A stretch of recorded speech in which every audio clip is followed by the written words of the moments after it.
চারিদিকে দেখেছো কত সবুজে মোড়া। আমি চলে এসেছি আমার গ্রামের বাড়িতে। তো ওই দেখো দেখা যাচ্ছে আমাদের বাড়ি। হুট করে কেমন জানি ঠান্ডাটা কমে গেল। তো সেই জন্য দেখো আমি চলে এসেছি মাঠে। তো একটুও ঠান্ডা নেই, রোদ্দুরটা বেশ গায়ে লাগছে। আমি এসেছি জেঠু বাড়ি, তো তোমাদের সঙ্গে একটু শেয়ার করে দিলাম আমাদের গ্রামের বাড়ি।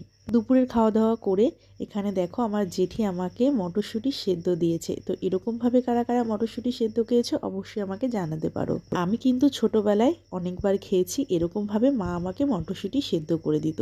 এখন আর তেমন খাই না, তো অনেক দিন পর খেয়ে বেশ ভালো লাগলো। আর দেখো কতগুলো মটরশুঁটি পড়ে গিয়েছে। তারপর আর কি মটরশুঁটি খেয়ে বাড়ির দিকে রওনা দিলাম। তো এখানে দেখো রাস্তায় আমার এই ফুল গাছটা দেখলাম, তো সেখান থেকে একটা ফুল তুলে ঢং করা শুরু করে দিলাম। তো দেখো ফুলটা আমি মাথায় গুজে নিয়েছি, কেমন লাগছে অবশ্যই জানি। আর জানো তো আমাদের বাড়ির এখানে এই রাস্তাটার দুপাশে দেখো পুরো জঙ্গল আর ভেতর থেকে ছোট্ট রাস্তা।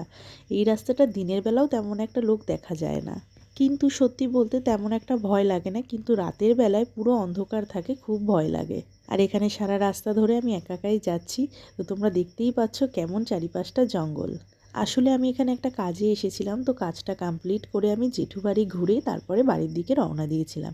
তো দেখো এখানে ফুল নিয়ে ঢং করতে করতে হুট করে ফুলটা আমার কাছ থেকে পড়ে গিয়েছিল। তারপর আমি ফুলটা তুলে একদম ব্যাগের ভেতরেই রেখে দিয়েছিলাম। আর কখন জানো তো ফুলটা আমার ব্যাগ থেকে পড়েও গিয়েছিল, আর আমি সেভাবে খেয়ালও করতে পারিনি। তারপর বাড়ি ফিরে দেখি ব্যাগের মধ্যে ফুলটা আর নেই।